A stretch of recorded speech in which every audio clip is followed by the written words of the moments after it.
മുലയൂട്ടൽ വാരാചരണത്തിന്റെ ഭാഗമായി ICDSന്റെ നേതൃത്വത്തിൽ നെടുങ്കണ്ടം താലൂക്ക് ആശുപത്രിയിൽ ബോധവൽക്കരണ പരിപാടി സംഘടിപ്പിച്ചു. സെമിനാർ, സിഗ്നേച്ചർ ക്യാമ്പയിൻ, പോസ്റ്റർ പ്രദർശനം, ഫ്ലാഷ് മോബ് തുടങ്ങിയ പരിപാടികളാണ് സംഘടിപ്പിച്ചത്.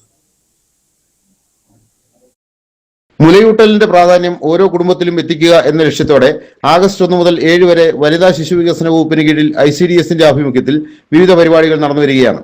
നമ്മുടെ എത്രമാത്രം പ്രാധാന്യമുണ്ട് എന്നുള്ളത് മനസ്സിലാക്കി തരാൻ വേണ്ടിയാണ് ഈ ഒരു മുലയൂട്ടൽ വാരാചരണം നമ്മൾ ആഘോഷിക്കുന്നത്. ഇതിനകത്ത് കുഞ്ഞുങ്ങളുടെ ആരോഗ്യം നമ്മുടെ ഒരു ഇൻവെസ്റ്റ്മെൻ്റ് ആയിട്ടാണ് നമ്മൾ കാണേണ്ടിയിരിക്കുന്നത്. അതിൻ്റെ ഭാഗമായിട്ടാണ് നമ്മുടെ ഈ പ്രാവശ്യത്തെ ലോഗോ എന്ന് പറയുന്നത് breastfeeding for a sustainable start in life. നമ്മുടെ ജീവിതത്തിൻ്റെ തുടക്കം അതിൻ്റെ സസ്റ്റൈനബിളായിട്ട് മുന്നോട്ട് പോകാൻ വേണ്ടി ബ്രസ്റ്റ് ഫീഡിങ്ങിൻ്റെ എത്രമാത്രം പങ്കുണ്ടെന്നുള്ളതാണ്. ഇതിന്റെ ഭാഗമായി നെടുങ്കണ്ടം താലൂക്ക് ആശുപത്രിയിൽ ബോധവൽക്കരണ സെമിനാറും സിഗ്നേച്ചർ ക്യാമ്പയിനും സംഘടിപ്പിച്ചു. തുടർന്ന് നെടുങ്കണ്ടം സെക്ടറിലെ അംഗൻവാടി ടീച്ചർമാരുടെയും ടീനേജ് ക്ലബ്ബ് അംഗങ്ങളുടെയും നേതൃത്വത്തിൽ പോസ്റ്റർ പ്രദർശനവും ഫ്ലാഷ് മോബും നടന്നു.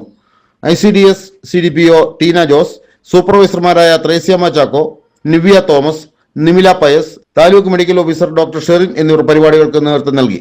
Nedumkandam block panchayat standing committee അംഗങ്ങളായ സോണിയ മാർട്ടിൻ, R രാമചന്ദ്രൻ തുടങ്ങിയവർ പ്രസംഗിച്ചു. News bureau, Nedumkandam.